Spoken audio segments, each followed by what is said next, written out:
एका सुवर्णपूर राज्यामध्ये देवदायिनी हा राजा राज्य करत होता।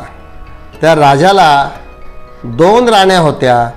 एकीचं नाव गीता राणी आणि दुसरीचं नाव सीता राणी होतं। गीता राणी ही खूप आनंदी राहायची आणि राजवाड्यामध्ये ती आपल्या एका गायीची खूप सेवा करायची। तिला गायीसोबत राहायला खूप आवडायचं। काही दिवसांनी त्या गायीला एक वासरूही झालं आणि मग गीता राणीला खूप आनंद झाला आणि गीता राणी त्या वासरासोबत खूप खेळत राहायची। त्यानंतर दुसरी राणी होती सीता राणी। तिचीही लहानपणापासून एक म्हैस आवडीची होती। त्या म्हशीलाही त्या सीता राणीने राजवाड्यामध्ये ठेवून घेतलं होतं। सीता राणीही त्या म्हशीबरोबर गप्पा मारत असे। तिची जणू ती मैत्रीणच होती। तिला चारा घालणं, तिची अंघोळ करणं असं काम सीता राणी नेहमी करत राहायची। एकदा ती म्हैस त्या सीता राणीला म्हणते की महाराणी, गीता राणी तिच्या गायीला वासरू झाल्यापासून आपल्याशी ती बोलत सुद्धा नाही आणि आपला ती द्वेष करते आणि दिवसभर गायीच्या वासरासोबत खेळत असते आणि ती आपल्याला आता रागारागाने आणि आपल्याशी द्वेषाने राहत असते असं म्हशीने महाराणी सीताला सांगितलं। सीताला हे ऐकून गीता राणीविषयी खूप राग आला। तिच्या मनामध्ये गायीच्या वासराबद्दल खूप द्वेष निर्माण झाला की गीता राणी त्या वासरासोबत नेहमी खेळत असते। त्या वासराविषयी सीता राणीच्या मनात खूपच भयंकर द्वेष निर्माण झाला आणि एका रात्री सीता राणी ज्या ठिकाणी गाय आणि वासरू असतं त्या ठिकाणी रागारागामध्ये त्या द्वेषाने त्या ठिकाणी गेली आणि एक भली मोठी काठी घेऊन गायीच्या वासराला ती मारू लागली। गायीच्या वासराला मारता मारता गायीच्या वासराचा तिथेच मृत्यू झाला आणि गायीचं वासरू हे मेलेलं आहे हे पाहिल्यानंतर तिला थोडीशी भीतीही वाटली। मग आता हे वासरू इथं मेलेलं पाहून राजवाड्यातल्या लोकांनी जर मला पाहिलं तर खूप मोठा अनर्थ होईल, म्हणून त्या वासराला बाजूलाच असलेल्या गव्हाच्या धान्याच्या ढिगाऱ्याजवळ घेऊन जाते आणि गव्हाच्या धान्याच्या ढिगाऱ्याखाली त्या वासराला पुरून टाकते आणि तसंच त्या ठिकाणी सीता राणी राजवाड्यातून पळून आपल्या महालामध्ये निघून जाते। गाय आपली हंबरडं फोडत आपल्या वासरासाठी त्या ठिकाणी बसते। त्यानंतर सकाळ होते। सकाळ झाल्यानंतर सर्वांना समजतं की गायीचं वासरू गायीच्या जवळ नाही आहे, तर वासरू कुठे गेलं असावं त्यासाठी सर्वांची राजवाड्यामध्ये शोधाशोध सुरू होते।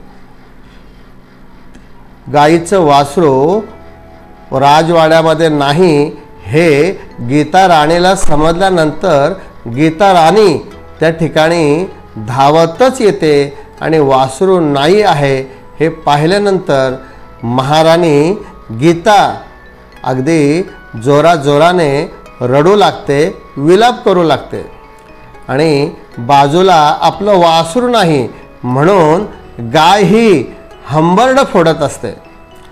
त्यानंतर राजालाही खूप दुःख होतं आणि त्यानंतर त्या ठिकाणी सीता राणीही थोड्या वेळामध्ये येतं. आल्यानंतर तीही पाहते की महाराणी गीता ही रडत बसलेली आहे. गाय ही आपल्या वासरासाठी हंबरडं फोडत आहे. हे तिथलं दुःखमय वातावरण पाहून थोडंसं सीता राणीलाही तिच्या मनात वाईट वाटतं. पण तिनेच रात्री त्या गायीच्या वासराला मारून टाकलेलं असतं.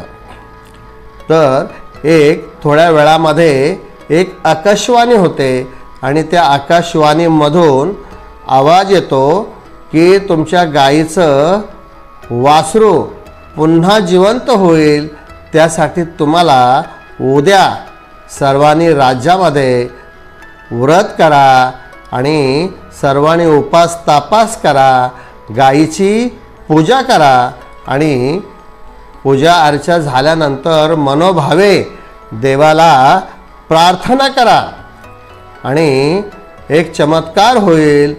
तुमच्या गायीचं वासरू तुम्हाला पुन्हा जिवंत मिळेल.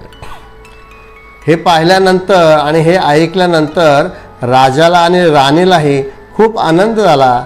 तशाचप्रमाणे दुसऱ्या दिवशी सकाळ झाल्यानंतर राजवाड्यातली सगळी मंडळी त्या ठिकाणी जमा झाली.